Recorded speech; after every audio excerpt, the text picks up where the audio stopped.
Good morning. Today is Tuesday, March 7th, 2023, and this is a regular meeting of the Kings County Board of Supervisors. Each vote today will be a verbal vote so that members of the public can hear how each board member has voted. After we have had a motion and a second regarding each item we are taking up today, there will be a roll call vote by district. Madam Clerk, will you please call the roll? Joe Nevs. Here. Richard Valley. Here. Doug Verboon. Here. Rusty Robinson. Here. Richard Fagundes. Here. Thank you. All 5 board members are present, and we have a quorum to conduct county business. We'll next go to the invocation. I'd like to ask Pastor Arthur Fox of the New Hope Orthodox Presbyterian Church. Please stand. Good morning, ladies and gentlemen. It's an honor to be here with you. I'm going to read from Matthew chapter 11, beginning at verse 27. All things have been handed over to me by my Father, says Jesus. And no one knows the Son except the Father. And no one knows the Father except the Son, and anyone to whom the Son chooses to reveal him.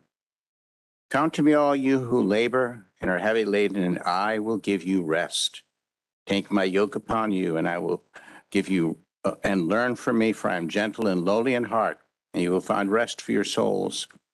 For my yoke is easy, my burden is light. Let's pray. Lord Jesus, we thank you that you are the way, the truth, and the life, and that in you men may find rest and salvation by trusting in you. We thank you for these dedicated folk who serve our county and do it well. Be with them in their deliberations and guide them. Keep them, O Lord, from making mistakes. And keep us faithful to be submissive to them as they do the right things. Bless this labor. And Lord, would you bless our country and remove the strife and bitterness that are racking us to ruin. Grant us, O Lord, your peace. In Jesus' name, amen. Thank you, Pastor. Before we move on to the Pledge of Allegiance, I'd like to recognize the passing of one of our fellow county supervisors out of Alameda County. He represented District 2. His name also happens to be Richard Valley, but as he told me, it's Richard Vaya. And so he served many years on the city council up there and a number of years on the Alameda County Board of Supervisors. Passed away a couple of weeks ago. He was an outstanding member of the community and had a passion for public service and a member of our Latino caucus of California counties. And so if I could just get a brief moment of silence in his honor, please.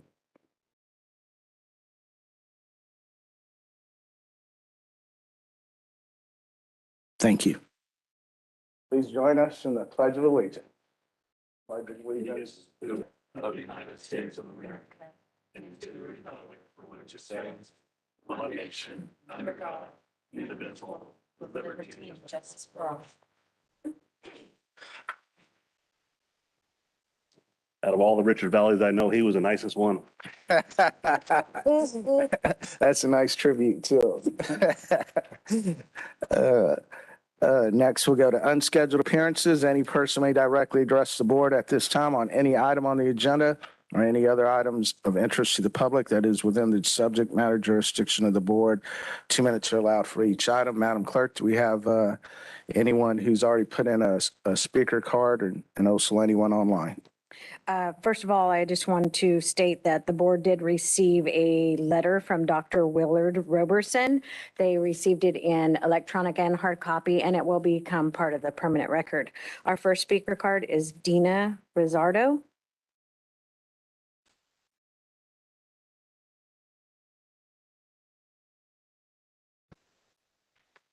Good morning. Good morning.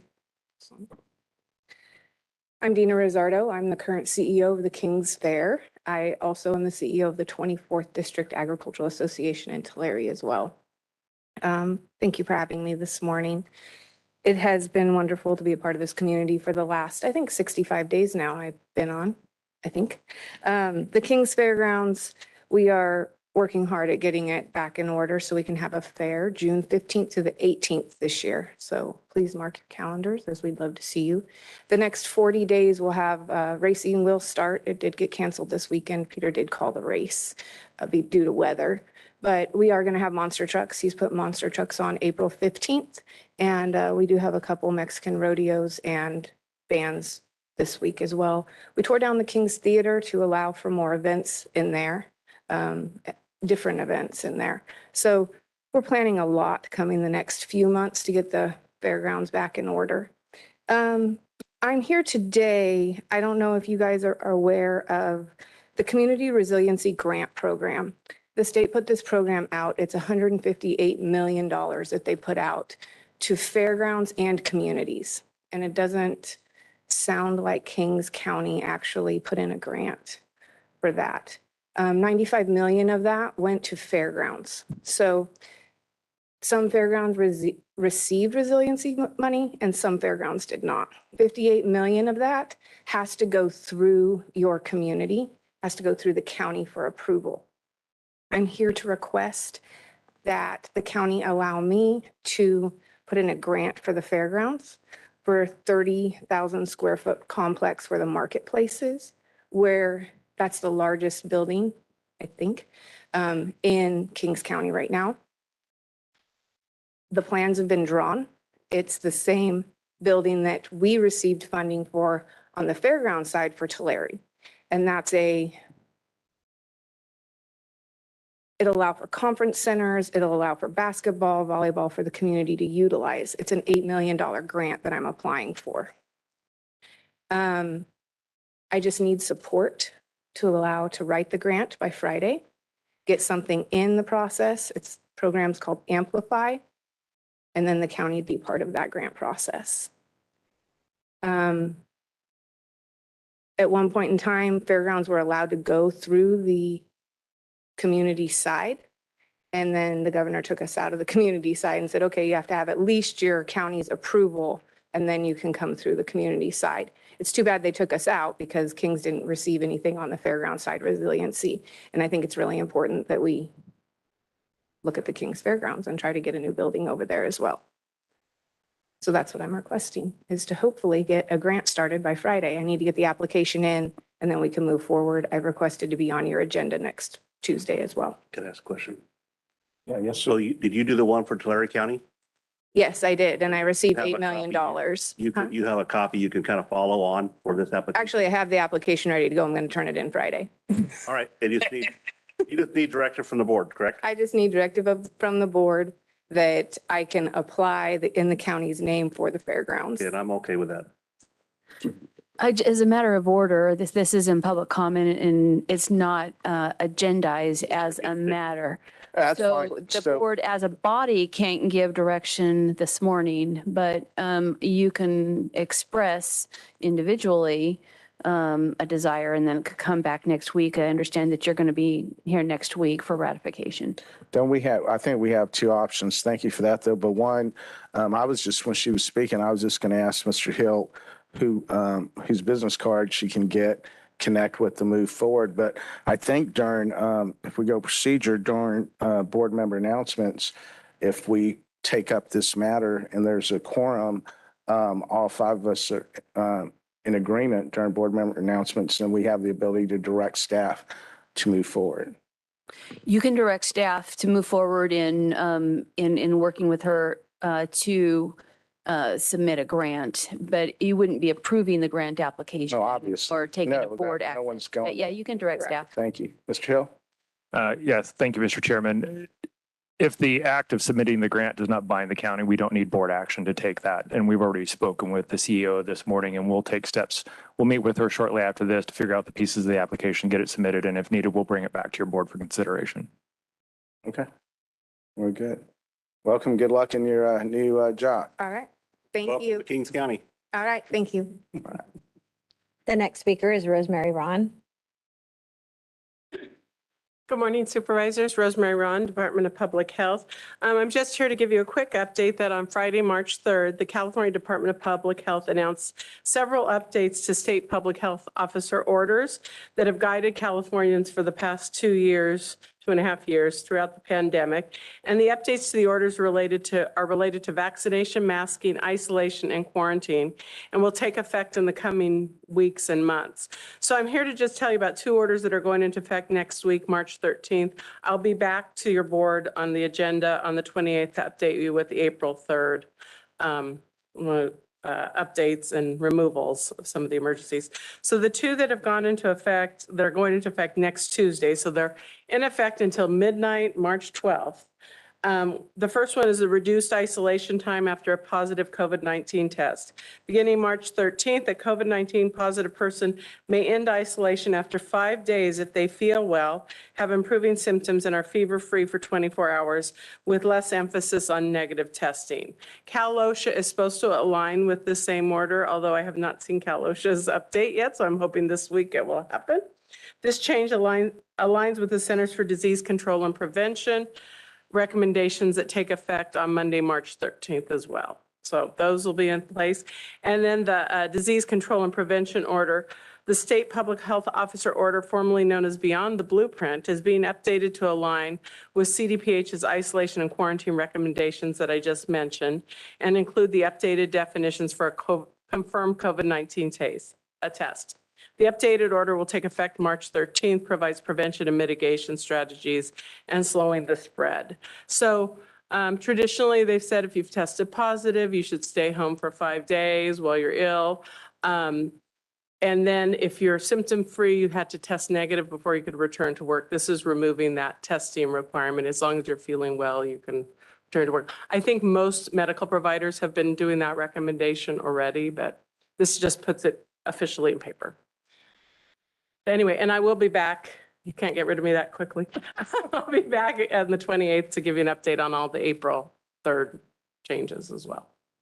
Very good. Thank you. That's all the speaker cards that I have, and it doesn't appear anyone online has their hand raised. Thank you. Thank you, Madam Clerk. Is there anyone in the chambers that'd like to make an unscheduled appearance? Going once, going twice, seeing none, we will move on.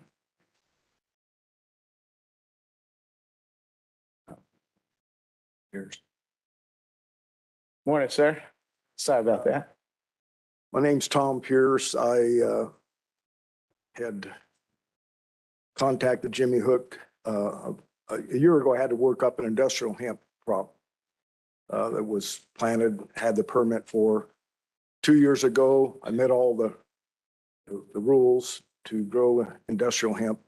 Again, we're not talking drugs here. We're not talking CBD or medical marijuana or anything like that. It's a crop that's grown for, building materials, board, insulation, and bedding material for animal bedding. And, but we were put under the same guidelines as the CBD and marijuana grows, which that rule is probably, it should be continued because of the smell and some of the other issues that people stealing product from those farmers that we've seen. Dave Robinson was on that. I was on the Industrial Hemp Advisory Board in Sacramento, the first one in 2000, I believe it was 17, 18, and 19. And Dave Robinson was on that board also. And when I was forced to work this crop up before I worked it up, I called him and I said, hey, what can I do? He said, this is advice, if maybe you can get an ordinance change or modification to allow the growth of industrial hemp. Because he realized it doesn't cause the same problems that the marijuana and CBD crops. So I just wanted to thank the Board of Supervisors for putting this on the agenda, or whoever makes that decision. And I know you vote on this morning, and regardless of that, I just thank you for considering this. Thanks, sir. Okay. Thank you. Anybody else wishing to make unscheduled? Okay, seeing none, we will move forward. We will go to approval of the minutes. Item A, report out of closed session from the regular meeting for February 28th, 2023. Council. The board took no reportable action. Thank you. Item B, approval of the minutes from the regular meeting for February 28th, 2023. So moved. Moved by Verboen, second by Fagundes. Madam Clerk. Joe Nevs, Yes. Richard Valley, Abstain? Doug Verboen, Yes. Rusty Robinson. Yes. Richard Fagundes. Yes. Thank you, Madam Clerk. We have four ayes, one abstention. Item passes. That takes us to the consent calendar. We have three items under consent. If there's no questions or comments from the board, the chair will entertain a motion. Motion approved. Second. Motion by Robertson, second by Verboen. Madam Clerk. Joe Nevs, Yes. Richard Valley, Aye. Doug Verboen. Yes. Rusty Robinson. Yes. Richard Fagundes. Item passes 5 in favor. Thank you. That takes us to regular agenda items. The first item, item A, comes from County Council. Yes, I'm presenting this item on behalf of the Hemp Policy Work Group. We are here today for a second reading and adoption of an amendment to ordinance number 696, regulating industrial hemp cultivation in Kings County. Ordinance 696 was enacted by the board in 2020 to preserve the public health, safety, welfare, and peace. The county has now experienced 2 industrial hemp growing seasons under the ordinance. During that time, it's been determined that industrial hemp cultivated for fiber and oilseed under specific cultural practices does not pose the same concern as industrial hemp grown for cannabinoids or flour. The proposed amendment will ease requirements on industrial hemp cultivation for fiber and oilseed, allowing continued promotion of a new crop within Kings County while preserving the public safety protections in the original ordinance. The amendment was first introduced on February 28, 2023, and findings were made at that time that adoption of the ordinance would be exempt from CEQA review. The recommendation today is to waive the second reading of the proposed ordinance and to adopt the ordinance to amend the county's regulations for industrial hemp cultivation in the unincorporated areas of Kings County. And I submit that for your consideration. Thank you. Any discussion amongst the board? If there's no question or comments, I'll move the waive of the first reading, waive of the second reading and adopt ordinance as presented. Thank you. Motion by Verboen, a second by Fagundes. Madam Clerk. Joe Nevs, Yes. Richard Valley, Aye. Doug Verboen. Yes. Rusty Robinson. Yes. Richard Fagundes. Yes. Thank you. Item passes 5 in favor.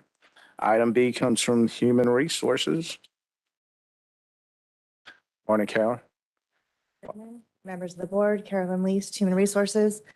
I am here today on behalf of the Deferred Comp Oversight Committee to recommend the approval of the updated deferred compensation investment policy and procedure statement. The Kings County Deferred Compensation Plan requires an oversight committee for the deferred compensation program. The committee is comprised of 5 individuals: the county administrative officer, director of finance, the assistant director of finance treasurer, the human resources director, and a retiree. The investment policy and procedure statement is to provide standards and procedures for the committee to use to evaluate, select, and administer an array of investment fund options. On September 12th, 2022, NFP Consulting, who oversees our plan, recommended that the committee update the investment policy statement to be consistent with current practices. The last update for the plan was September 2014.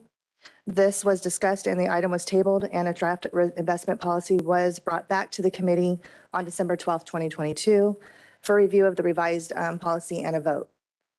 The committee concurred unanimously with the changes and recommends the board approve the updates. The recommended changes include clarifying that the deselected funds will be transferred to the appropriate qualified default investment alternative and not a stable fund, which is on page 13. We added language on the investment fund selection, mutual funds page, that it is a general guideline only, which is on page 14.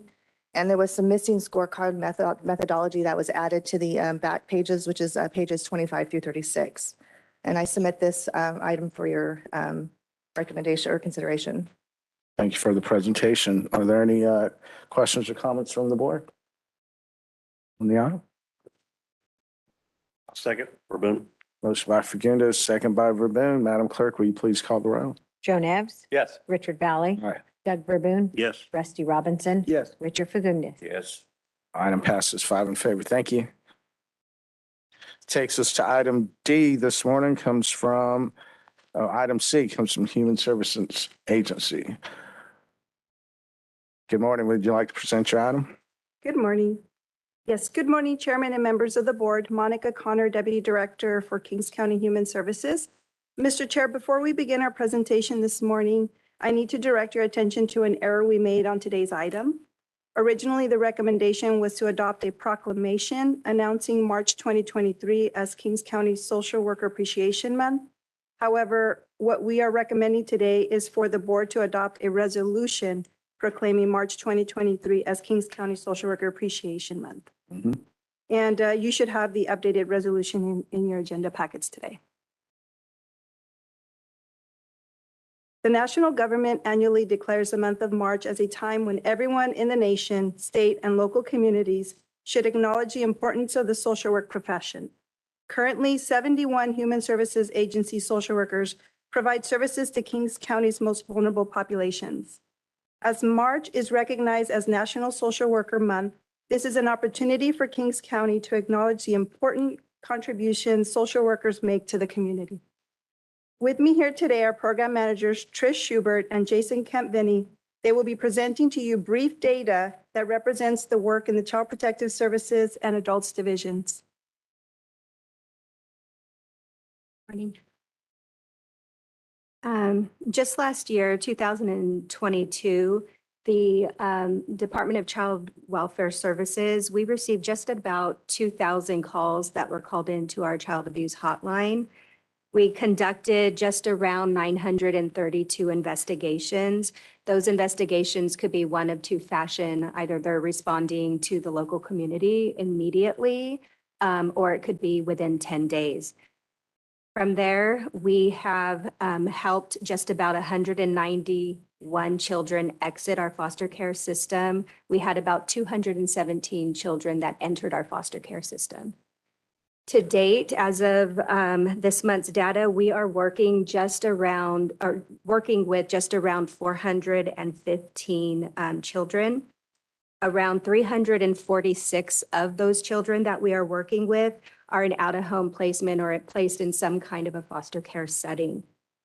One thing that we are extremely pleased to present to you today is that of the children that are in out-of-home care, just about 70% of them are residing either in a community-based resource family home or with family. That's a very high statistic, and Kings County is very prideful of those numbers. Giving you a little bit more about the workers that are doing the work in child welfare emergency response and ongoing. We have 51 social workers currently on board. And I do want to highlight, we do have 13 vacancies that these social workers are jumping in and rolling up their sleeves and committed to the community.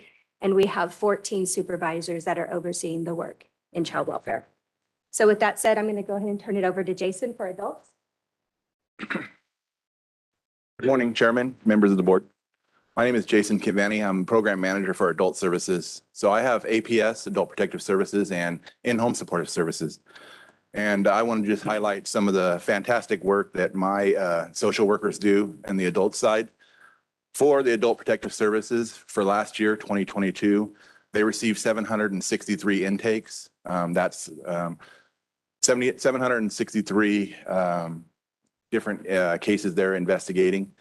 They closed out 560 of those. As you guys know, in 2018, Kings County participated in a Home Safe grant, which helped with preventing homelessness for seniors, anybody above the age of, at the time it was 65, but it's been lowered to 60. For the year of 2022, Kings County social workers aided 33 seniors in preventing them from either being homeless or helping them out of homelessness. And this work is done by 4 social workers and 1 supervisor. In-Home Supportive Services program that helps keep seniors or disabled people in their own home, keep them from being institutionalized. Last year, we received 1,149 applications for in-home supportive services. Out of those, we granted 575. So that brought our total number of IHSS cases to 3,104. In the last 5 years, I was looking at some of the data, we have grown by about 800 cases within the last 5 years of in-home supportive service cases. Last year was our highest case rise. With that, each year, every reassessment or every recipient has to have a reassessment done to redetermine if they still need in-home supportive services or if they need more care. So my 16 social workers completed 2,476 reassessments. That requires them going into the home, assessing the person, and then doing all the paperwork. And they are supervised by 2 supervisors. Thank you guys for your time.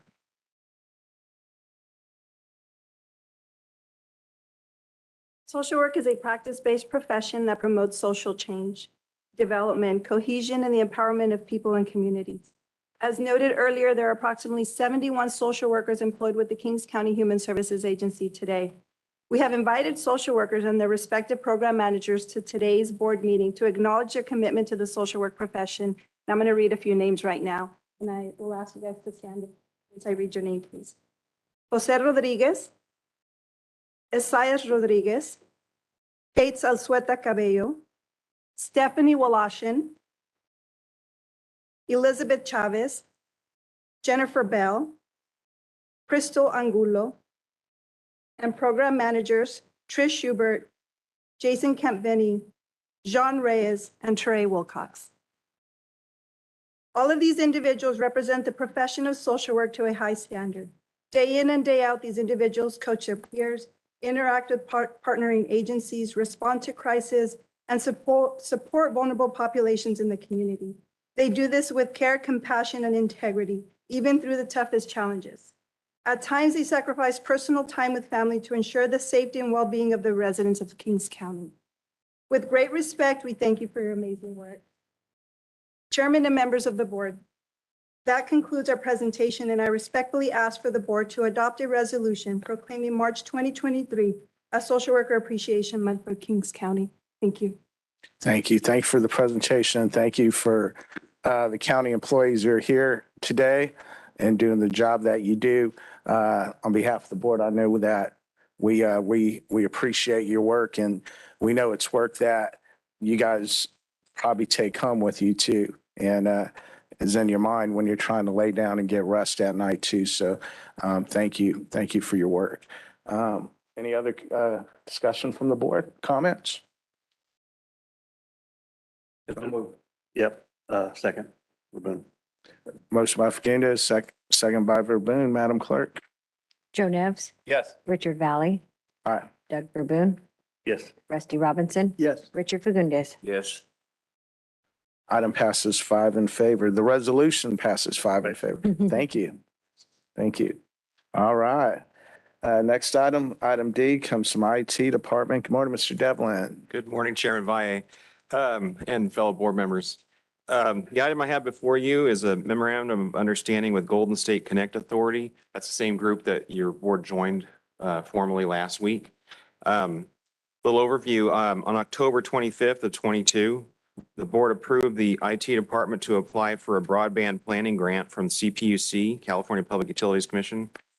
IT submitted the application on November 15th and was awarded the grant on January 26th.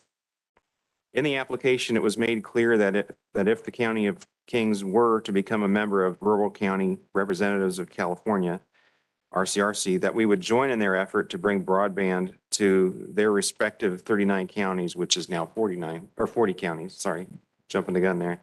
RCRC has an affiliated entity called Golden State Connect Authority, which you're aware of. I wrote this before. I knew you were joining last week. GSCA is a joint power authority of 39 member counties, now 40, designed for the purpose of increasing access to reliable, affordable, high-speed internet for all rural Californians. There should be no fiscal impact. However, the broadband grant proposal does allow for reimbursement of up to 5% in administrative costs to be reimbursable to the County of Kings. This could amount in up to $25,000 in unanticipated revenue to the county general fund. A fiduciary fund has been established for the expenditures and offsetting reimbursements for the duration of the project so that grant transactions are not commingled with IT's normal budgeted transactions.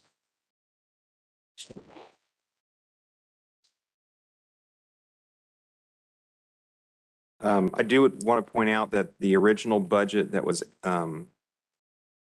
sent in allowed for 15% holdback in administrative costs. And at the community development manager, Chuck Kinney's insistence, he said, leave it at 15 because we could use it if there's any overages to apply to any vendors because, you know, projects always go over. But the new proposal is only doing a 8% holdback, 3% to Golden State and 5% to the county. So that's already more efficient right there. So anyway, so what I'd like to do is ask you to approve the MOU with Golden State Connect Authority for implementation of the broadband planning grant and adopt the budget change, which is the separated funds. I'm here for any questions if you'd like. All right, thank you, Ms. Devlin, for the information. The board? There's no question or comments. I'll approve the planning grant. I'll second. Motion by Verb. Comment. So, you know, I was kind of, you know, against all this broadband stuff coming into the county, you know, finishing it up because it started 13 years ago. I said technology has improved a whole lot. I talked to an engineer for Viastat, which is kind of like the Starlink system, but more for bigger communities and all the airplanes. And then we were at CSAC and we saw a presentation done for the Connect, whatever it's called, Total Connect. And then we also had a presentation done by Jeff Bezos. So he's doing low orbiting satellites as well. So, but the deal is we need to be redundant. So we need to have cables in the ground at all times. So I had to learn a lot. I was against it because I thought it was just redundant and you didn't need it because now the technology changed so much, but we still need to have cables in the ground. So, or fiber. They corrected me on that too. So just a little info. Thank you. Thanks, Sue Verboen. We have a motion by Sue Verboen, second by Robinson. No more discussion. Madam Clerk, will you please call the roll? Joe Nevs, Yes. Richard Valley, Aye. Doug Verboen, Yes. Rusty Robinson, Yes. Richard Fagundes. Yes. Item passes 5 in favor. Thank you. Thank you. And we have a board meeting tomorrow on this too in Sacramento. So I'll be up there. Give them the good news. Yeah. Thank you. All right. Item E comes from the Public Health Department. Good morning, ma'am. Would you like to morning. present your items? Thank you, Chairman, Supervisors, Rosemary Rand, Department of Public Health. I'm here today with an item related to our Public Health Administration. On December 4th, 2022, the Centers for Disease Control, or CDC, awarded the California Department of Public Health funding for the California Strengthening Public Health Initiative. The intention of the funding is to ensure that every U.S. community has the people, services, and systems needed to promote and protect the public's health. CDPH utilized formula-based allocations metric using 3 weighted inputs, 30% population, 35% poverty, and 35% demographic diversity to determine the dollar amount to be allocated to local health jurisdictions that were too small to apply for this grant directly. So the larger counties were able to apply directly to CDC, and then CDPH applied for the rest of us that were too small. Kings County Department of Public Health has been allocated $754,714 for the period starting December 1st, 2022 to November 30th, 2027. The Health Department received the official notice of funding from CDPH on February 24th, 2023. Funding may be used to supplement the Public Health Department's existing service level and must include staffing that will assist the department in addressing health disparities and health equity. In addition, it may be utilized for hiring, retaining, and recruiting public health workforce, strengthening workplace well-being programs, training new and existing staff, and strengthening workforce planning systems, policies, and processes. The department requests your board's approval today to accept the California Strengthening Public Health Initiative allocation, approve the acknowledgement of allocation letter to the California Department of Public Health for the $764,714 for the period of December 1st, 22 to November 30th, 27, and adopt the budget change. I'm available for any questions. Thank you for the information. Is there any comment or questions from the board? At this time? There are no questions or comments, Mr. Chair. Move for adoption. Second. Motion by Nevs, second by Fagundes. Madam Clerk? Joe Nevs, Yes. Richard Valley, Aye. Doug Verboen, Yes. Rusty Robinson, Yes. Richard Fagundes. Yes. Item passes 5 in Thank you. favor. Thank you. Okay, last item on today's agenda, item F, comes from Public Works Department. Mr. Taberski. Oh, good morning, Mr. Cabrera. Good morning, Mr. Chairman, members of the board. Dominic is here too. He'll be stepping in if needed. All right. This morning, I'm Mitchell Cabrera, Chief Engineer with Public Works. Before your board this morning with the request from the Public Works Department to authorize the Public Works Director to sign the consultant services agreement with Mark Thomas and Company Incorporated as a design engineer to perform the design services for the Kettleman City Pedestrian Bridge Project. The Kettleman City Residential District is physically divided by State Route 41, which is vastly used by the residents to access the Central Coast or travel up and down the state. So pedestrians attempting to cross the state highway run into the problem of there only being a marked crosswalk at General Petroleum Avenue and State Route 41. And this challenge is posed to many of the residents as the school, the post office, community center, parks, and businesses are located on the west side of State Route 41. So the residents on the east side trying to get to the west side face the issue of potential hazards posed by the risk of oncoming traffic along State Route 41. This project will provide a pedestrian overcrossing across State Route 41, allowing a safe means of access for pedestrians to cross State Route 41. The project is funded through the SB 170 funds. The general fund will not be affected. And the $2 million approved for design, the funds transfer agreement with Caltrans has already been approved by the board, and that money has been received by the county. The Public Works Department, through the RFP selection process, put out the RFP requesting any interested design firms to submit. Mark Thomas was the firm that submitted, and based off of the review of their submittal qualifications on the quality of their proposal, staff in Public Works is recommending that we sign the consultant services agreement with them. The consultant services agreement presented before your board is negotiated not to exceed the $1.2 million. That includes the preparation of the plans, specifications, and estimate package for the complete project, as well as the right-of-way acquisition documents and environmental clearance needed for the project. At this point, we're recommending that your board approve authorizing the Public Works Director to sign this agreement, and we can start the design on this project. If you have any questions, we'd be happy to answer. Thank you. I know there's been a lot of work and resources put on your department just to get here this morning, so appreciate your time, all of you. Open up for discussion to the board. Any board members? Supervisor Robinson. Not many questions at this point, just some comments. So the grand jury had a chance to study this, I believe, for a year. The 2021-22 Kings County Grand Jury Local Government Committee, just some excerpts. Superintendent, the statement was it was a promising idea if the students would use it. County Public Works Director for Kings County was interviewed on March 11th, 2022.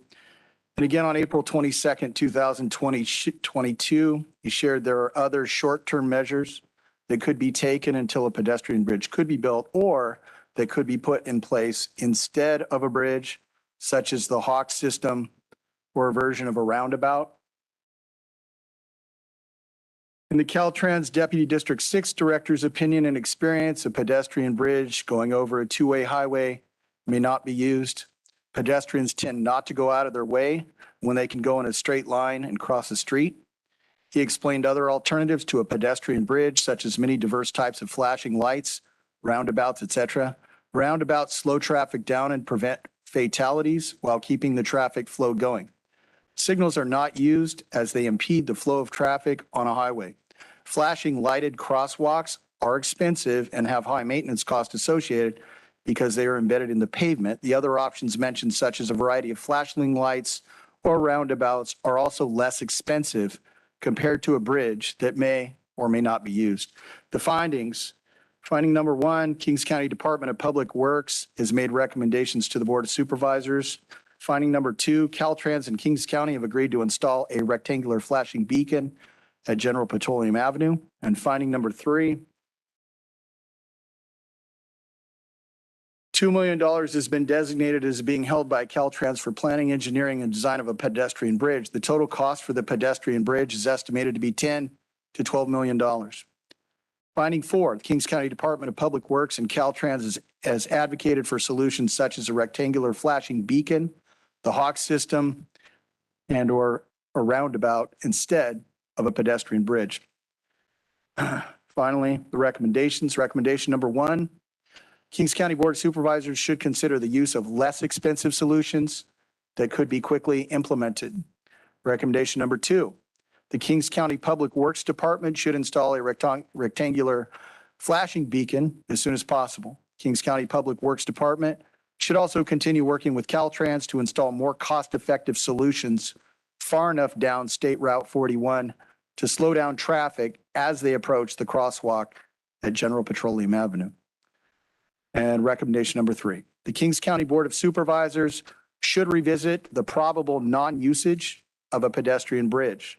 The astronomical cost of $10 to $12 million for such a project, while keeping in mind that there are many other worthy projects in Kings County that could use funding.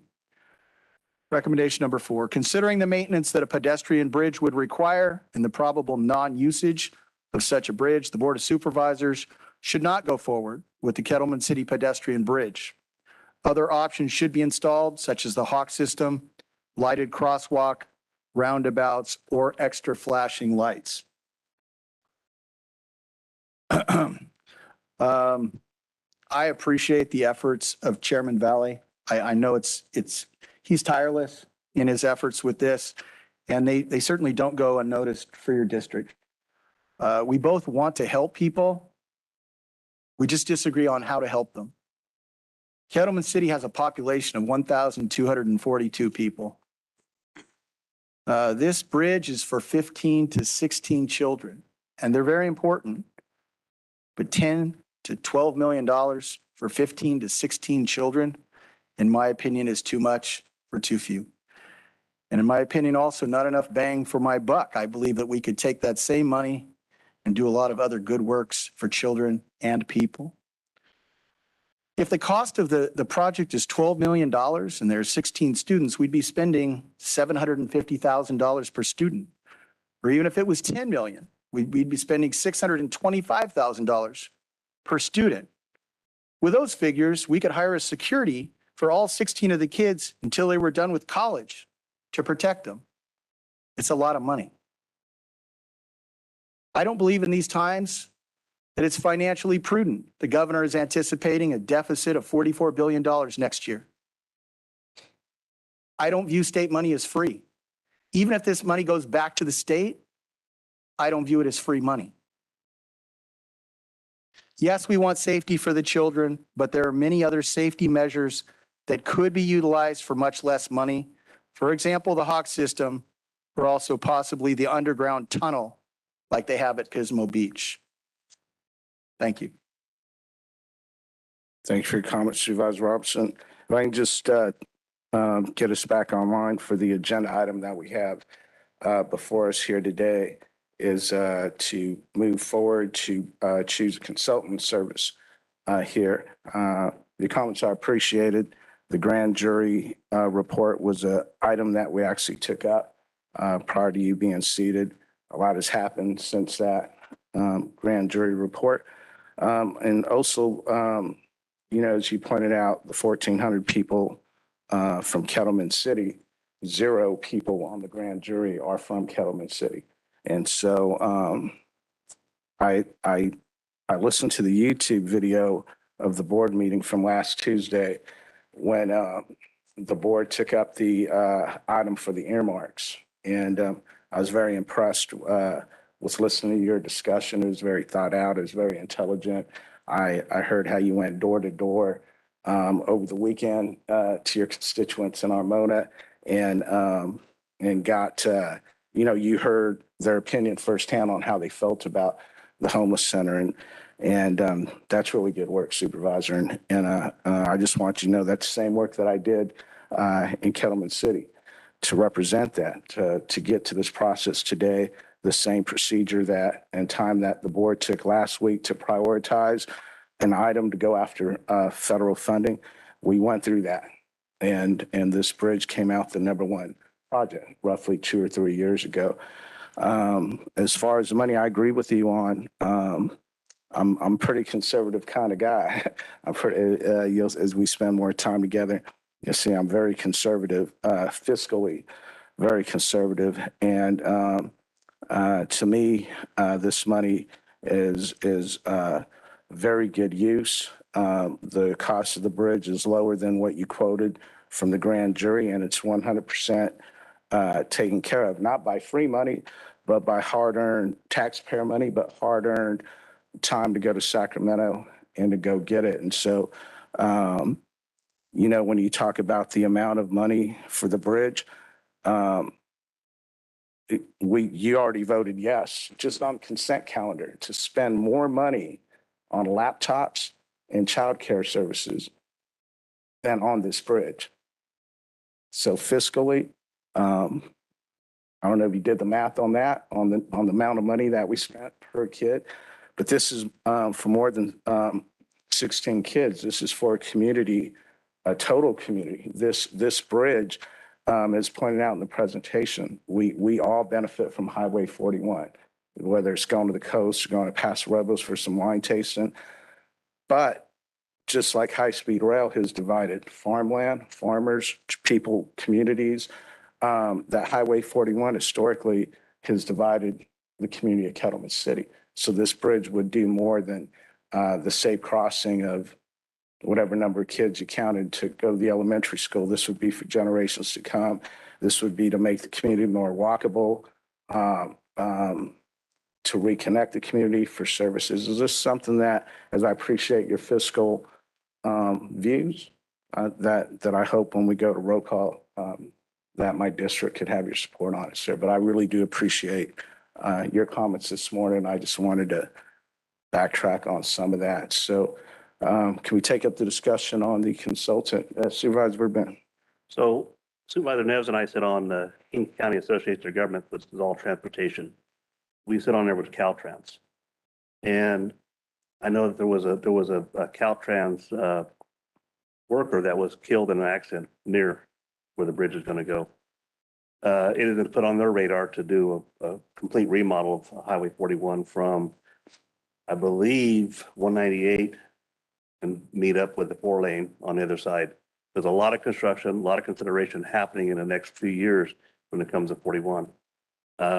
It's going to change everything. I would hate to spend money and it be wasted because we're going to redo it as time goes on. That's probably going to be a 4-lane. It may have an underpass for the people or for the road. There's a lot of things that can happen in the future. I'm in agreement with Supervisor Robinson. It's too much for too little.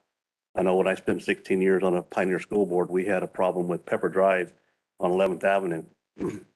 It wasn't our road to put a crosswalk in. It wasn't our road to do anything. The city of Hanford had to do that. And I feel this is something that the State Highway 41, it is a Caltrans responsibility to protect the citizens. And if there's money available, they can use that money as well. But I think there's so much improvement going to happen over the next couple of years. It'd be fiscally irresponsible to spend money on something that may be taken out or not be considered. I know Mark Thomas will do a good job throwing that into the equation. And I asked Dominic several months ago if we do a traffic study on how many kids actually cross the road. And have we got that back yet? As part of the ETP project, we were required to do pedestrian counts. Okay. I think Mitchell has that data. Yeah, so we followed the ATP guidelines. We did that for the pathway, a separate project, but we had our inspector, Rafael, go out as well. So he went out on 3 different days, Tuesday, Wednesday, Thursday, 2-hour blocks, morning peak and then afternoon peak. The highest at one given peak is around 14 to 13 uses during a 2-hour window. So that's not counting the whole day.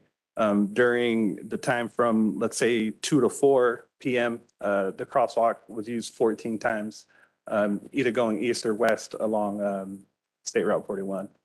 So that's just one time. And then during the weekend, on a Saturday from 10 to 1, 10 in the morning to 1 in the afternoon, you had around 12 to 13 uses of the crosswalk. So that's just one window of time. That's not to say what the whole day looks like. And that's for a crosswalk, not a bridge, where the one of the driving factors of the bridge, again, is to reconnect the community and allow for the safe passage on that. Going to Superbin's concerns, Dominic, on I know that we've had the discussions about the possibility of 4 lanes with Caltrans. I believe that the design of the bridge would even accommodate that, wouldn't it? So Caltrans, in their letter of non-opposition, they didn't necessarily support it, but they didn't oppose it. They said that, we could go ahead and move forward if we wanted to. And one of the conditions initially was that it would need to be constructed per the ultimate width of the road.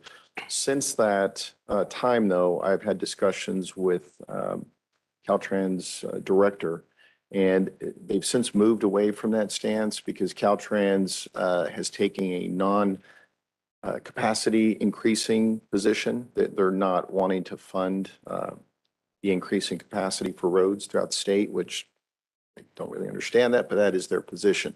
That being said, if it were to be widened to 4 lanes, quite frankly, I couldn't imagine that happening within the next 20 years. And if it were to occur, I would assume that they would probably construct a bypass. Because by widening that to 4 lanes, I mean, you're going to wipe out all the businesses on both sides of the street. And I just don't see the state taking that approach. I would like to go back to Supervisor Robinson's statements earlier, which you've already touched on. There was a subsequent rebuttal to that report. A lot of my statements were taken out of context. In particular, Public Works doesn't advocate to the board. We provide options. The board makes decisions. But additionally, there was another grand jury report 6 to 8 months prior to that, which said the complete opposite. They weren't in support of the bridge. They wanted us to build a bridge. And at the end of the day, the grand jury certainly has a voice. They have an opinion, but they don't have engineering data. They don't have the traffic data. They don't have the information that we use to make decisions on. And quite frankly, there's nothing safer for pedestrian travel than a grade separation. Yes, it is expensive. I understand that. But one of the most dangerous places to cross a road is actually in a crosswalk. And that's a proven fact. So, I do understand the cost. But again, the money is being provided by the state. I agree it's not free money. We cannot repurpose that for anything else in the county. We either use it for the bridge or it goes back to the state. So it really is a unique opportunity to address this issue. And again, we leave it up to your board to make that decision. Superbin. Yeah. So I did the calculation on the money versus I counted all the homes on the other side. We could buy each person a $300,000 home, move it across the street. So, I just hate seeing that much money for such a little cause. I mean, if we lose one life, that would be terrible. But at the same time, Caltrans had talked about doing a bypass around that city and going to the east of the city and bypassing the community. So I think that more work needs to be done. I wish we could have had this discussion years ago on this. That on Alluvial and Clovis, they did an underpass for like $1 million. Beautiful. I think the sheriff made a comment, what unsafe, but they're just lit up. They're not having any problem with it. They have an old train track that turned into a bike path. Beautiful setup for less money, 1/10 the cost. So I think more can be done. And, I appreciate Supervisor Valley's effort. I mean, he's very diligent, protecting his people. At the same time, when I was on the school boards, if we had everybody's way to do what we needed to do, we'd have stop signs at every intersection, crosswalks at every intersection. And I think the state has guidelines for that too at the same time. So I think it's a state highway. I think they own some responsibility to it, and they should have an input into this decision. Thank you. Thank you. If I could follow up on that very quickly, then we'll go see if Super Neves or Super Fagundes would like some time. I believe that discussion was taking place as I brought back up. It was an agenda item.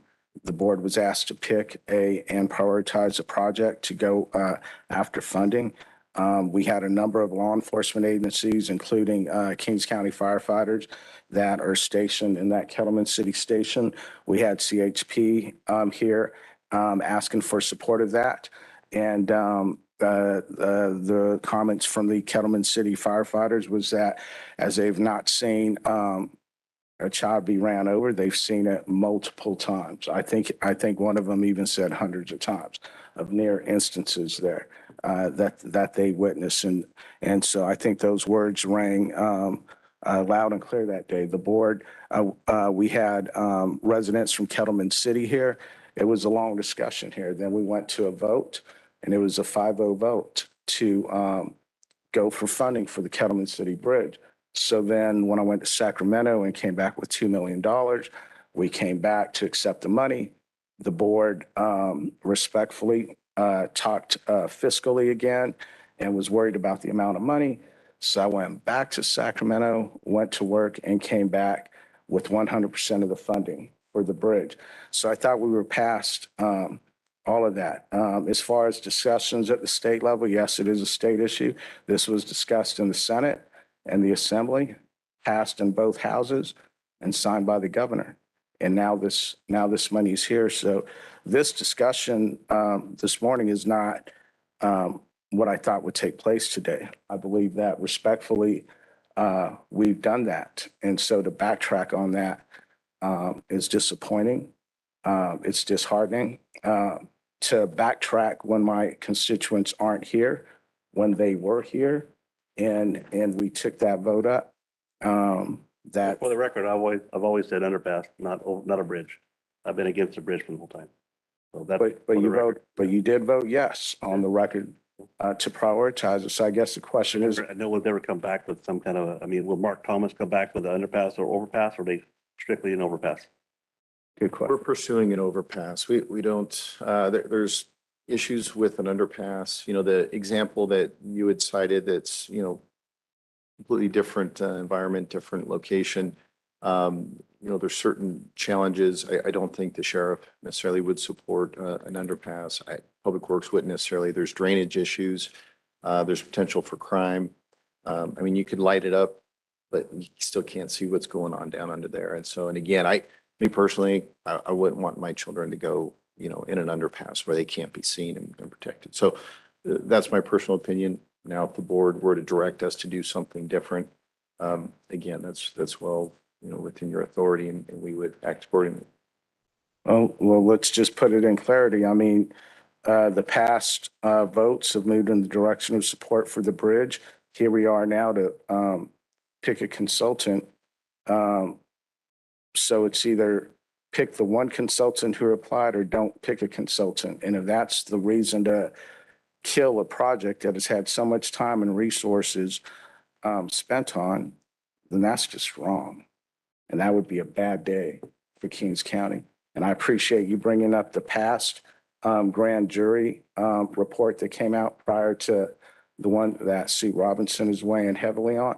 That one not only urged for the construction of the bridge, but Kings County publicly on notice that if there's an accident there, the county's going to be liable. And so when you talk your bang for your buck, be prepared to spend some bucks if we get sued per that grand jury. Yeah, that goes against all of what I've learned over the board. That goes against all 29 years of what I've learned being a public official. We don't have the right to put something over someone else's property. So it's actually on Caltrans' shoulders to provide a safe access for the people that live in that community, not the county. And they're working with us. They're working with us on easements. Are they? Yeah, we're closely working with them. We had a Zoom call with them. There's a lot of work going on this, all based off of the past votes. So the question is, if the votes took place, yes, go get the money for this number one prioritized project in Kings County, and then we got the money. What's the issue today? Discussions. Thank you. Suit Fagundes, any discussion? Yeah, the only thing I have with an overhead is that with the state of California with the ADA stuff, I just don't know how you're going to meet ADA standards. Especially if you have a handicapped individual that might be trying to access that bridge. And I didn't see anywhere on the specs where we address any ADA considerations. Should we add that to the specs? So that's a requirement with any project, and certainly as part of the design. There's a number of ways that can be achieved. An elevator, which I wouldn't recommend. Typically, you do it with switchbacks and then you have refuge points. So another way you can do it is just by elongating the approach. So really, those issues get flushed out in the design process, but without exception, it will be ADA compliant. It's required to. It's a good question. That's a great point. Good question. So it doesn't have to be identified in the specs and plans. It's part of the California standards. That's correct. Okay. I'm sure somewhere in the RFP, though, we did mention that it, needs to be designed, per ADA standards. ADA. We usually include general language, but without exception, yes. Okay, thank you. Thanks, Superintendent. No, I've got a question. Will this, if it's built, will be built to take into consideration of the widening of 41 at one time, at one point in time or another? So in order to construct it, we will need to secure an encroachment permit from Caltrans because we will be spanning their right of way. As part of that interactive process, they would give us the limits by which we would have to design it to. Now, initially, there was some talk that, the road might need to be much wider. Since that discussion, Caltrans has taken a different approach statewide in the way they approach projects by trying to limit capacity rather than adding additional lanes. I brought that up in the discussion, and Caltrans director, not the district director, the whole state director acknowledged that they would absolutely work with us and not impose onerous conditions that would really be unnecessary. Because if this thing's going to be built, then within 10 years, be demolished for some reason or another, is kind of pointless. But on the other hand, if they're taking that into consideration, it makes it's a little different light in the picture. I'm 52 years old. I would be surprised. Oh, wait till. I would be surprised if that stretch gets widened within my lifetime. I just watching how Caltrans does things and where they place their priorities. If anything, you may see a bypass. I just don't see them putting the resources to widening that particular stretch of road. We'd probably be riding a high-speed bullet train before we ever saw that, right? Yeah. Build that at small capacity as the roundabout out here on 43, they got a problem. Well, and again, talking about state resources, there is a plan to construct a roundabout there at General Petroleum and State Route 41. And the efforts there are to slow traffic. That's not going to be an inexpensive endeavor. So if the state had imminent plans of widening, that would not be a consideration. But they've already started with preliminary design, and we've already had discussions, and it's actually supposed to take place shortly after the one there in the commercial district is constructed. And that's supposed to start within the next 2 years. So they do have plans in the near future to make improvements to that segment, but not necessarily widening or adding lanes. Now, is there any in the future kind of expansion of homes or anything on the east side of 43? I mean, 41. So that would be more of a question for community development. The only housing project that's, come to light since I've been at the county was an apartment complex that was proposed, but that was on the west side. So I don't know, any? The general plan currently shows the most current growth patterns on the west side of 41.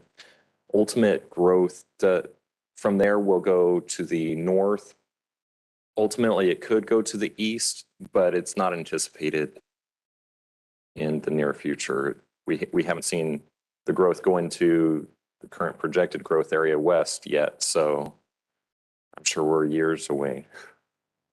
Okay, thank you. Thanks, appreciate that. And look, I don't want to fight with any of my colleagues. I respect the conversation, and I know you guys are very fiscally conservative, and I appreciate that. And there's things that you got to say and things to represent your district. All I would ask is I agree 100% with any of my colleagues that feel Sacramento is out of hand in their spending. I'd say, yes, I stand with you. I've been up there with you and fought with you on that, fought with you on the issue of water, fought together with you on the issue of water. But I would just ask that this morning, we don't use Kettleman City as the reason to make some kind of point. We could do it in another way together, and I'll join you. I'll join you on the steps of the Capitol building to express those opinions. I would ask that this morning, we just don't do that with Kettleman City. And also, I'll let Dominic could probably speak more intelligently about this than I can, but last week there was an article in the Fresno Bee that stated that the federal government, Federal Department of Transportation, they looked at 45 communities that historically have been divided by transportation corridors. And so they selected 45 communities and they started putting out money to do what we're doing today as far as consulting, to start seeing how they can bring these communities back together. City of Fresno is one of them. They received $600,000 last week to do exactly what we're talking about today. In this case, instead of going that route, we went to Sacramento and we brought the money back to hopefully, one, to show you how much I appreciate your fiscal views. And I want to go help with that to kind of put that at ease. So again, appreciate everybody's conversation. And I hope that this morning we can move forward here, make it a good day in Kings County and help a lot of good folks out in the community of Kettleman City. I'll support it if we exhaust all avenues of crossing under and over. So the challenge with that is we issued an RFP to solicit design consultants to propose on an overhead crossing. In order to do that, we would have to cancel this RFP and issue a new one because otherwise it would be construed that we didn't give everybody an opportunity to propose on the project as offered. There may be other companies that would have proposed if the undercrossing was an option. That's something we ruled out pretty early on for a number of reasons. But again, it's your board's decision. And I'm not saying the undercrossing is a bad idea, but do you think that would stop Highway 41 north and south longer than it would does the bridge work stop traffic north and south? And if it does, is it shorter than digging and going under? I just think with the undercrossing, it'd be utilized more than it would be an overcrossing. There's so many, I watched the one be built over Highway 99 in Goshen. I've never seen anybody on it. They spent years building it. Now they have an overpass going right there, so everybody uses the overpass. So it was a waste of money. Yeah. There's also one on 198 in Visalia that takes the community from one side to the other. I don't believe I've ever seen anybody on that one as well. I just don't think they're utilized as much as they need to be. And I think an underpass would make better use of the money and we get more bang for our buck. And also while they have the road torque, they put a drainage system so we can put more curb gutter and sidewalks in the west side and develop that side. And I think the demographics of the type of people that live in those communities are different. Again, we know the demographics of Kettleman. My district's very similar to Robinson's.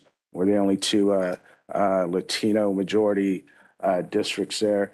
I like to help those folks out. I like to help them out with giving them this bridge. Again, it's more than 16 students. It's for a whole community that has been divided by Highway 41 that we all benefit from. Let's do the right thing here and let's keep the conversation going this morning respectfully, and get more information back on there. But Sue Robinson. Just a couple of comments about underpasses. The underpass that's done in Clovis, which I believe is also part of a bike path. I've been on that one. It's very safe. I think it's utilized constantly. Also, the underpass in Pismo Beach, we've used that one as well, even at night. And I have a 6.5-year-old. And so I felt very safe because it's lit all the way through. It's used constantly.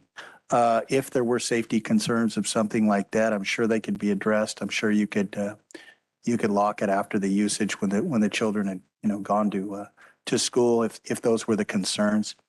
Just in the projects I've seen, underpasses have been well utilized, and I think they're only a fraction of the cost.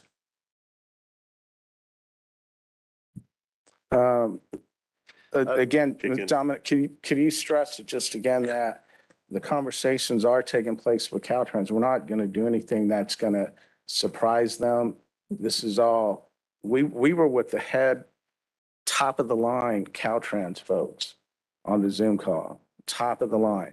Our regional directors, the people they report to, and they're very much in support of this bridge, Supervisor. So I do want to just make a couple of comments on some of the comments that were made. To your point, yes, an undercrossing would be much more intrusive to the state route. You would have to come up with a detour, which would most likely go through the community. And I don't even know if Caltrans would approve an undercrossing. I'm not saying they wouldn't. I don't know. They may not, because it is more of an impact to the roadway. So, want to comment on your thoughts? Yeah, so I think the theme here is everybody agrees something has to be done in Kettleman City. Tuesday, Wednesday, Thursday, checking traffic and crossing. Okay, that's cool. Grand jury report, that's cool. It's a snapshot in time. Friday afternoon, about 2 to 8 p.m., especially on a holiday, is a better snapshot in time. And if you only have a couple people crossing, it's a challenge. The traffic backs up to Quail Avenue sometimes. It also backs up into the business district coming the opposite direction. So I think everybody agrees that something needs to be done. I think the underpassing that you speak of probably worked really well. Our response time to Kettleman City is about 30 minutes at about 100 miles an hour. We do not have deputies out there 24 hours a day, 7 days a week. If this body wants to approve more deputies 24 hours a day and 7 days a week out in Kettleman City, I'd be glad to take it. I worry about undercrossings out there because they don't have regular patrols. They don't have regular security. And you could put the best equipment in there and all you're going to do is capture the crime in progress. You're not really having people there that are going to stop a crime or prevent a crime. You're just capturing it in progress. There's some great video out there now where we see a lot of crimes in progress. But if you don't have a police presence continually, crime rises. And unfortunately, that's part of the issue that we have in Kettleman City. It'd be nice if we had more police presence out there, but the budgets are what the budgets are, and we have to work within those. I think, I supported the overcrossing, I think 3 years ago now. I forget how far into this we are. And, I would love to see an overcrossing, an overpass, and anything to make that route safer in Kettleman City. But this is the one that I support right now because it's here right now. The other stuff that we're talking about in the winding of 41, I'll be long gone and retired by then. There's a lot of things that need to occur. We need passing lanes on the way to, Kettleman City, between Lemoore and Kettleman City. There's a lot of things that we need. The state spends a lot of bad money. Well, I think we all agree on that. They spend it on dumb things every single day. And this is a good project in that it does something rather than nothing. And we can't be out there all the time to escort people across the crosswalks. Could we? I would love to see grade separation in conjunction with this walking path over, because if you have grade separation and you limit a few of the entrance and exit points in Kettleman City, it's easier for us to control. And it forces people to actually use the crosswalk, the overpassing. And so, I still support the project today. I think it's a good project. And, I get that I'm just one opinion, but if you've been through Kettleman City on a busy weekend, on a busy holiday weekend, it's dangerous. And that's really where I draw my opinion from. Thank you. Thanks, Sheriff. Appreciate your comments. Anybody else? Board? Superintendent. It's a lot of money for that overpass, but on the other hand, if anybody has ever experienced losing a child, there's no money in the world that can bring them back or replace them. And it's hard to spend that kind of money because it's foolish. That's foolish. But I'd rather buy a bus, put somebody in the bus and put people across. What are you gonna do? Have somebody sit there all day long to move 14 people across there? But on the other hand, just one child's life. It's not, and I know there was more than one in here that have lost a child. And they'll tell you that they'll build 3 of those. Not worry about the money. Thank you, Sue. Thank you. Thank you, Supervisor. Appreciate your comments. What? Is that a motion? Want me to make a motion? Someone needs to. I'll make a motion. Motion by Fagundes, Nev's a second. second by Nes. Madam Clerk, will you please call the roll? Joe Nevs, Yes. Richard Valley, Aye. Doug Verboon, Yes. Rusty Robinson, No. Richard Fagundes. Yes. Thank you. Item passes 4 in favor. Thank you. Thank Don't mess it up. you. Under budget. Make it wide enough for No change orders. Thank you. Appreciate the support for the community of Kettleman City. Thank you, board. Respectfully, everybody. That takes us to board member announcements. Let's go with Sue Neves. Thank you, Mr. Chair. Last week, we had a meeting at the Kings Federal Credit Union Supervisor meeting. Reviewed documents. Everything is going good over there across the street. They're getting a new roof. Trying to get rid of the bats. Made a bunch of bats homeless, but it'll be a nice project when they get it done. At the Calviva Public Policy Committee meeting, we reviewed all the reports and the audits, and enrollment currently stands at 418,000 souls. With the loss of Madera Hospital, there are 10 hospitals in the service area, 156 clinics, 389 public or primary care physicians, 284 mid-level practitioners, over 1,200 specialists. There are 37 vision providers, 4 acupuncture providers, and 400 and almost 500 behavioral health providers in the network. And again, with the loss of Madera, that kind of hurts by losing one whole hospital. They continue to work through those issues. We also received CalAIM update as well as the Primadores Health Network. In fact, they're in Washington, D.C., I think this week, talking about the program. South Fork Kings, we had a finance meeting, talked about the budget, and we'll be coming up with a plan on the 16th of March.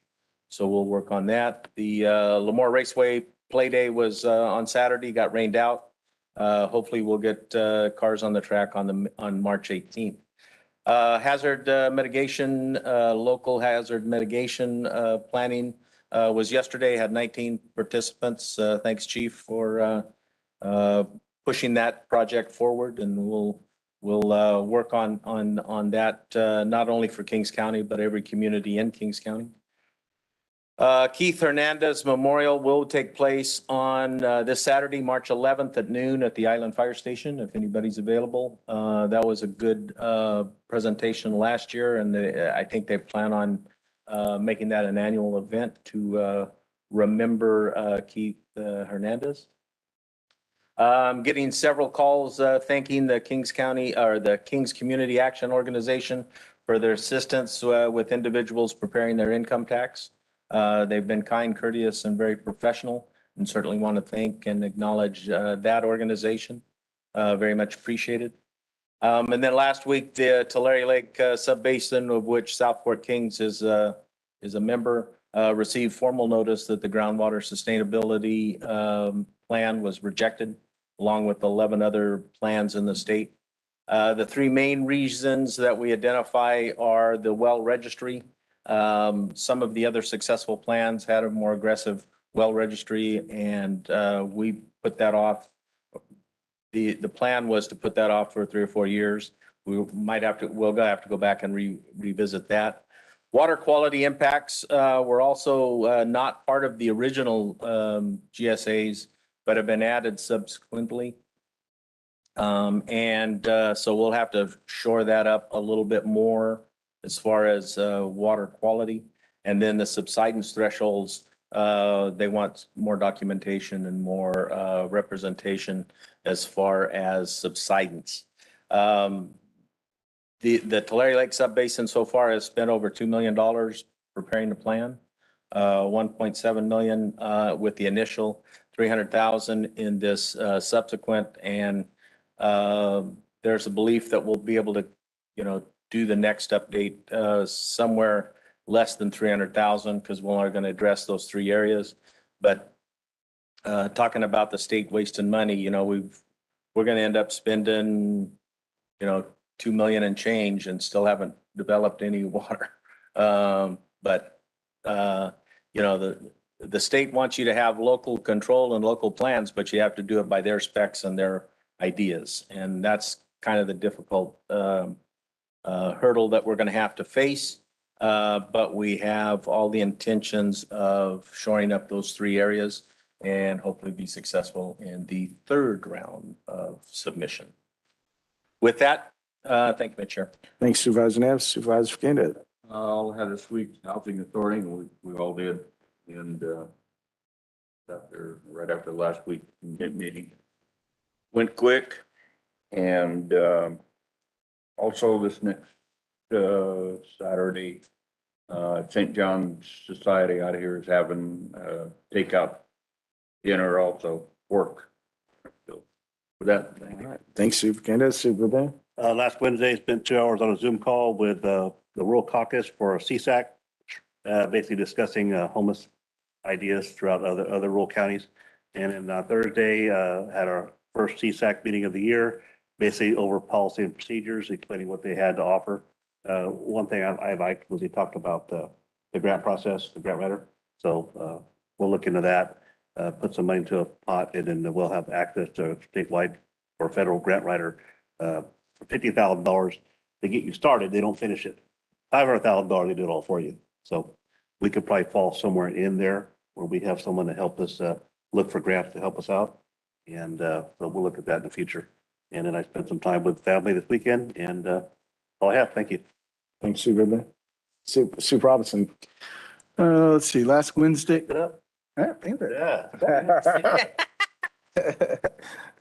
Last Wednesday, I met with Jeff Gardner about the homeless again. On Friday, I went to Armona to look at sidewalks, some potential problems there with sidewalks. Sunday, I spoke with the mayor about city-county issues. And then also, I just wanted to thank Dominic for working with Armona Elementary. They had some drainage issues. And about the time I got to talk to him, he was already addressing the issues. Also, something I didn't mention last week, a couple of weeks ago, my family hosted a reawakening for the EBLI program, evidence-based learning. We would know it as phonics, those of us that are 52, thereabouts. At any rate, it had been done in our schools previously, but with COVID, it kind of, many schools were on a triage system where they kind of phased it out. So it was just, it was a reawakening to that cause to teach kids, reading by using the phonics technique. So, thank you. All right. Thanks, Supervisor Robinson. The only thing I want to report on is just the continuing work we're all doing together, City of Corcoran, County of Kings, as we work towards Saturday, April 29th on the Veterans Memorial. So good things are happening. Appreciate the support of the board. We're all in this together. And so appreciate the support to make sure we have a very beautiful day. I will warn you, though, yesterday as I was sitting at the Veterans Memorial, doing some work and doing my notes, I was sitting on one of the 5 pads where the statues are going to be at. Just warning, Super Boone is still very light on his feet. Somehow he came to Corcoran, parked at the park, walked about 50 yards, snuck up on me and grabbed me from the back without me even knowing. So he's still light on his feet. Keep an eye out for this guy. Okay. All right. So I appreciate his time in Corcoran and all his help on the memorial and his ideas yesterday as well. Thank you, Mr. Hill. Thank you, Mr. Chairman. For board correspondence, your board received a letter from Dr. Willard Robertson, which the clerk mentioned earlier today. Your board also received email correspondence from Carla. I'm going to butcher this last name, so I apologize in advance, or Soko. Seventh grade, Roscoe. thank you. Seventh grade science teacher regarding the request for a seismology station in Lemoore with UC Berkeley. I'll be working with Supervisor Neves on that. For upcoming events on March 17th, there will be a St. Patrick's Day Bash in downtown Hanford from 9 p.m. until midnight. The event is open to all. The Chalk It Up Chalk Art Festival will be held on March 25th between 12 and 4 at the King's Art Center at 605 North Doughty Street in Hanford. The cost is $25 per square.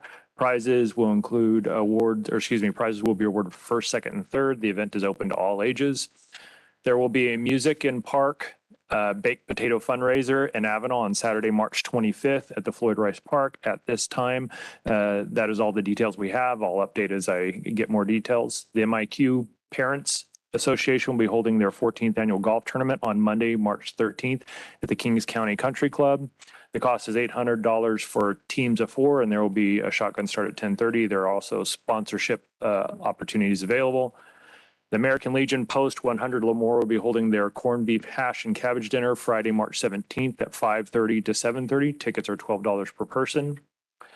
There will be a Kings County employee blood drive on March 23rd from 9 to 1. The blood drive buses will be here on campus, parked at the old sheriff's building parking lot. Appointments need to be scheduled online only, and an email with the sign up link has been sent out to all county staff through the KCPIO email. And Kings County will be hosting the youth and county government on Tuesday, March 14th, next Tuesday from 8:30 a.m. to 1:30 p.m. Invitations have been extended to all Kings High School students. They'll have the opportunity to shadow a board member, department head, or designee throughout the day.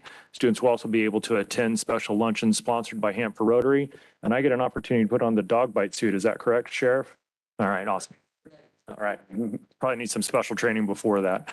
You were the dog. Right. Attack of it. We got a little bet going to see how long you can handle it. Yeah. Oh, wow. So there's a guard for the throat, right? For the following agenda items are scheduled for March 14th. Administration has 2 items: Youth and Government Day, as previously mentioned, and consideration of a resolution supporting the Corcoran Veterans Memorial statue. Elections has consideration for a resolution to change election years to even numbered years for Empire West Side Irrigation District and Kings County Water District. The Fire Department has 2 items: consideration for the adoption of California Fire Code changes and consideration of a resolution recognizing March as American Red Cross Month. Human Services Agency has a study session on the impact to Medi-Cal and CalFresh programs, secondary to the ending of the coronavirus public health emergency. Public Health has consideration for the California Children's Services Medical Therapy Program Plan and budget, and the Sheriff has consideration for staffing allocations. That concludes our report, and happy to answer any questions. All right, thank you. Mr. Chair, I just want to follow up a little bit. Berkeley, we're going to have a Zoom meeting on the 17th at 8 o'clock in the morning, talking about adding a seismic station at the West Hills College community site. It looks like a fantastic program to be able to go in there. Mrs. Roscoe is a teacher at Acres School, and we're going to incorporate in some learning capacities with that, both at the junior high and college level. And I think it's going to be an interesting project if we can pull it off, bringing Berkeley and some of the seismic as well as elevation, seismic,